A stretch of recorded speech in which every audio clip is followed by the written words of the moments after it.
Okay, so before we start going to the whole health and safety thing, you saw Anthony give you a very nice demonstration of the talk through the different suggestion experiments and so on, right? Do you all remember the magnetic hands? Yep. It is essentially very easy to do, isn't it? It's just hands out, imagine this, and then suggesting for the hands to come together. It's very straightforward. Does anyone doubt the capacity to be able to do that in this room? Anyone? Excellent. Oh, was that a hand? No, that's someone trying it out. That's good. All right, so what I want you to do is the following. I'd like you to find another person, and I want you to go through a whole routine stack, so another little set piece. The set piece is going to be as follows.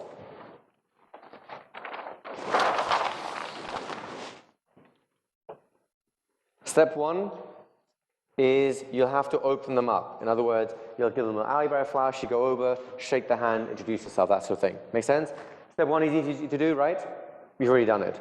Step two is present your introduction. I can think of no more elegant and simple introduction than the one Anthony has given to you already, which is the compliment, self-intro, and open question. Does that make sense? Okay, step three, and as part of your intro, you may actually do a call to action as well, which is basically, do you want to try this out? Do you want to have a mind experiment? Do you want to feel really good? Some kind of offer tagged on at the end of it if it's all flowing well, right? Step three, we want to put in, we'll call it health and safety. Literally, we do not expect for you to spend 5 hours explaining the ins and outs of hypnosis and what could go wrong. We just want you to come up with a simple 1 or 2 liner that kind of covers the kind of territory we talked about and will allow you to almost instantly filter out the people you don't want to be working with. Does that make sense? In fact, while I think about it, let's just do that straight away. That might be the easiest way. What I want you to do is just go around and meet everyone in this room. Don't worry about introductions. Don't worry about intros or anything like that. The only thing I want you to do is go up, deliver a 1 to 2 line health and safety statement, have them deliver one back at you, and you do another person. I want you to collect as many different versions from different people as you can. Okay? As you go along, you'll hear things other people are saying that you'll like. Feel free to steal it, change your own version, and put that into it. Within 2 or 3 minutes, you should have a very simple, smooth, glib one that you can just throw out there and you're comfortable with. Does that make sense to you guys? So the purpose here is to just go through as many people as possible with literally just a 1 or 2 liner. If the person's still there 5 minutes later, it means you're talking too much. Okay? So the solution to that is stop it. So everyone just walk around the room, just find as many people as possible, give them your 1 or 2 liners on health and safety, and hear them in return. All right, guys, so how was that? Did you find that interesting? Yeah. Did you hear variations on the whole health and safety statements and you kind of liked some of the things? Hopefully you heard some versions that were too long and you went, all right, I get it. I don't need to be belaboring this too much. Is that fair to say? Please don't think that just because you have something you're comfortable with right now, that's the only thing you'll have. All these things will constantly be refined as you progress through your career as a street hypnotist, and that should be the case, right? So always listen out to it, always let your mind kind of tick over about better ways of phrasing, better ways of presenting, and so on. It'll stand you in good stead. It's just good enough for right now. Is that fair? And it doesn't take more than like 10, 20 seconds to come out with your health and safety statement. Is that correct? Okay. So here's what we're going to do now. We're going to basically put everything we've done so far together, and then we'll fill in the gaps. You can eyebrow flash and open someone. Is that correct? Yes? You can introduce yourself and give them a little call to action. After the open question, you can offer them something like a hypnotic experience, power of imagination, something like that. Is that correct? Okay. You can present them a very quick and easy health and safety statement. Is that correct? Yes. Let me just get the feedback part again. Is that correct? Yes? Question? Avoided sometimes the use of the word hypnosis, and then you're going to health and safety statement about I'm not allowed. It should be something like I shouldn't hypnotize you if you have X, Y. So the question here is, he's saying sometimes you avoid the word hypnosis, but then the health and safety says I can't hypnotize you, and then you give the game away, right? Can't do the performance. Exactly. So all the question is you stay congruent with whatever a theme you're playing. If you're talking about the power of the mind, you say, well, for this experience, I don't want to work with vulnerable people because I need to take extra care and attention to them. So if you're pregnant, if you're on medical drugs of some sort, or have some kind of mental condition, please don't take part in this. It's not that you can't experience the power of the mind. It's just that now's not the time for it. Does that make sense? So just stay congruent with your idea, okay? So we're good up to this point so far. Health and safety, yes? Yeah. Next, you do finger vice. Remember this one here? It's easy to do. You did that one? Next, you'll do the magnetic hands. Remember this one here? That was straightforward and easy to do, right? Then you go straight into your induction, a little deepener. Those amongst you who want to go for extra bonus points, we'll put in what I call boilerplates, is those general safety statements. You're here, you're safe, you'll have a fantastic time, you're sitting in your chair or you're standing, sleep and stand. Basically, some key ideas around safety for the performance, right?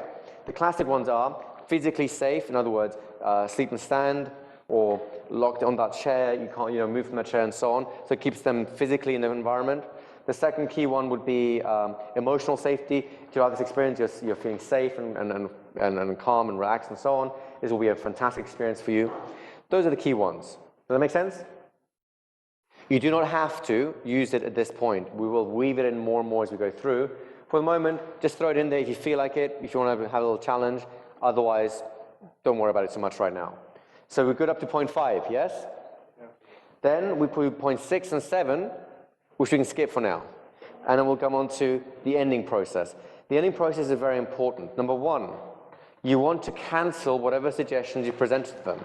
What I like to do is a kind of a blanket cancellation that gets rid of all suggestions except the ones I specifically want them to keep, like the hypnotic gift and so on. Why? Because you don't want them to sit there drinking their beer and snorkeling like a pig for the rest of the night. Or maybe you do, but in that case, make sure that there's some kind of consent involved there, right? You don't want the suggestions to continue after you have left. Let me give you an example of what I mean. This did not happen to me. This actually happened to my sister. She was at a party, and an amateur hypnotist was there trying to, just playing around with some ideas. Presented a post-hypnotic suggestion. We'll talk more about what that is tomorrow or the day after. About that they'd have this compulsion, when their eyes open, you have this compulsion to go off and smell the vase of flowers in the corner of the room, right? We count 1, 2, 3, eyes open, nothing. The guy ignored the suggestion. Or so he thought. For the next 3 weeks, this guy had intense dreams of flowers everywhere. He couldn't figure it out. He was going nuts, right? So just because someone doesn't seem to respond to suggestion does not mean that it hasn't activated. It may just have a time delay built in. It may just have a slightly different way of presenting itself than you'd expected. So as a rule, cancel all the suggestions you've presented in your performance, except the ones you specifically want them to carry on with. In other words, in my opinion, it ends up only being the gift, or if you're doing post-hypnotic suggestions for something else, something like that. All the silly suggestions are gone, everything back to normal, feeling great. You've heard him say that before, haven't you? I'll often say, if we've been doing this kind of silly stuff, I'd say all those silly suggestions are gone, everything back to normal. Again, even those terms can be interpreted in different ways, but I just kind of find most people know what I mean. We've done an act, the silly stuff is over. They can keep the good, upbeat suggestions that are clearly directed as a post-hypnotic suggestion after the event, such as feeling good and reflecting on the experience in a certain way. And just using that word normal, everything back to normal. Bear in mind you're delivering that as a suggestion. If someone wants to try and sue you because they're not normal, then why didn't they take your suggestion to be normal? Again, I'm not suggesting it's the strongest argument or that I'd want to stand behind it in court, but the fact is they were hypnotized, weren't they? I said they were normal. It's just say it. Just get used to cleaning up. It's just belts and braces, right? Nothing you do is ever going to be 100%, but we can guarantee it as much as possible, right? This stuff will keep you safe. Will keep them safe. It's just a good habit to get into, right? So do you understand that? And then, of course, at the end of it, just bring the normal count 1 to 5, feeling refreshed, alert, and so on. Make sure when they're back that that their eyes are clear, that they're lucid, that they can kind of function in space again, and so on. So it's just as a rule of thumb, especially when you do stuff on the streets, you don't want to leave the moment they come back. Eyes open, great, see ya. Hang around for a while. First of all, people will be asking lots of questions anyway, but what you want to be doing is just keeping half an eye. Don't keep looking at the subject like this, because they might take that as another induction and disappear again, right? It's true, it'll happen. It's happened to you, no doubt. Just looking at someone funny, they'll go like, oh, I guess it's an induction, right? But just be normal, chat to the people and so on, and keep half an eye on the person that you've just hypnotized, or the people you've just hypnotized, to make sure that they are back to normal, that their eyes are clear, they're not having trouble focusing, that the speech is clear, that their movements through space are clear, they're not having problems, orienting the limbs and so on. Does that kind of make sense to you guys? And once you spend it doesn't take long, about 5 minutes is usually enough to get a good sense of these guys it's all good. Ensure that you become more upbeat in your wake up as well. Quite often when people have been relaxing and counting down and making you feel good and whispering away and all this kind of stuff, it's fine. If you carry on in the same manner, same tempo and attitude when you do the wake up, then they're quite often roused and they're a little bit drowsy and they're still very relaxed. And again, I've done a wake up here a few times now. You see, it's right, in a moment, I'm going to count to 5. And on the count of 5, this is how it's going to be. 1, feeling wonderful. 2, sitting up in the chair. 3, taking a deep breath. There's no choice other than to be energized and wide awake and alert, because that's where it's all being pushed. And again, afterwards, the question is, you feeling good? I appreciate it's a leading question, but lead away. yeah, exactly. Yeah. Are you okay? No, it's not great. You feeling good? How relaxing was that? How refreshing is that? Do you guys get a sense of these 9 steps? Don't worry about 6 and 7 just yet. We'll fill that in a minute. This is very simple stuff, right? It's just a few extra steps. It's just, really, you've done more or less everything on this list. It's just a question of putting it together in a sequence and getting used to it. Isn't that right? So everyone stand up, please. Put your books down.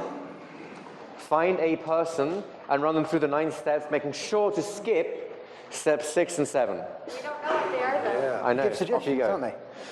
That'll make it easier to skip.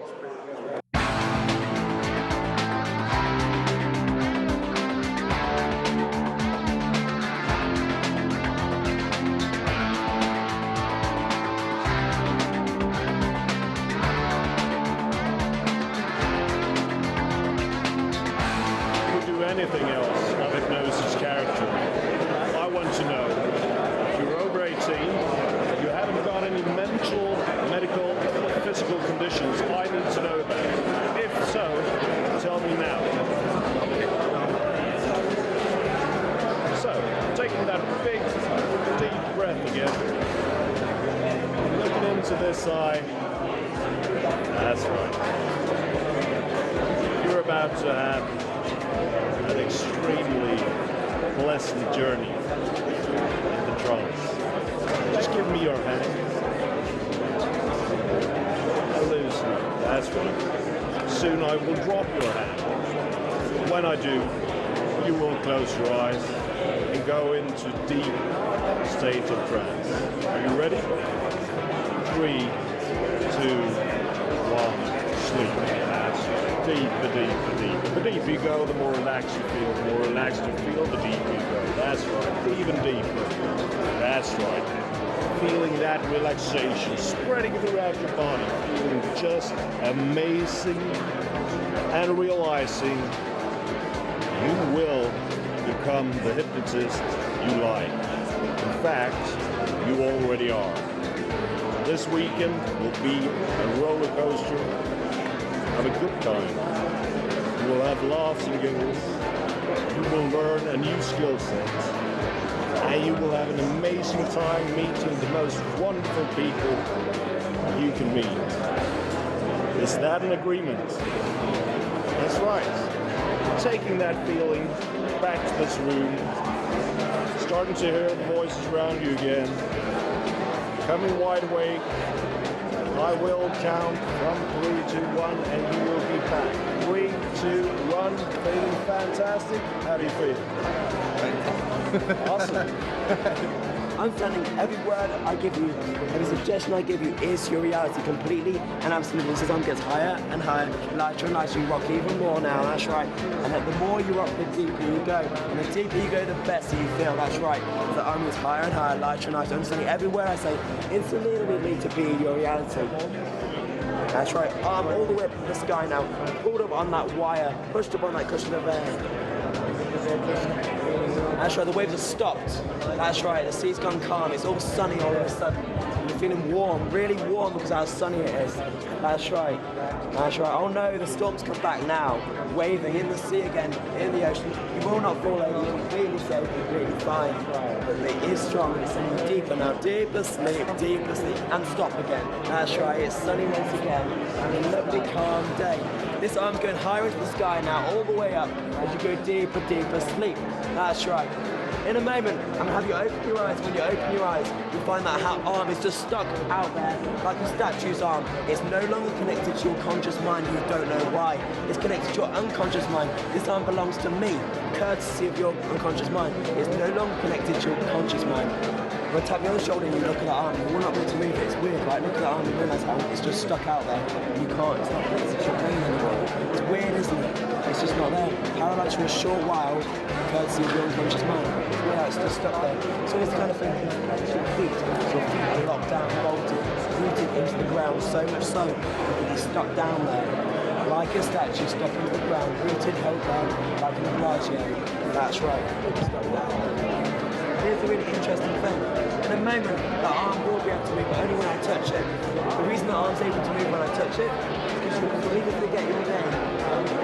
No idea what your name is, completely one day completely gone. You can't move the arm yet. When I touch it, you will not be able to recall your name. You will not be able to work it out. Like when you try and remember the name of a celebrity and you want to try and get it, the further away it becomes, you just can't work out that name. It's gone. The arm goes loose and limp.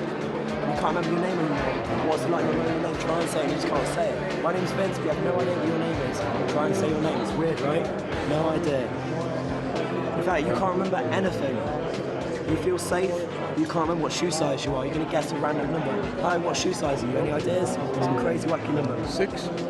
6? Take another guess. Another crazy guess. 7. No idea, right? In fact, numbers mean nothing.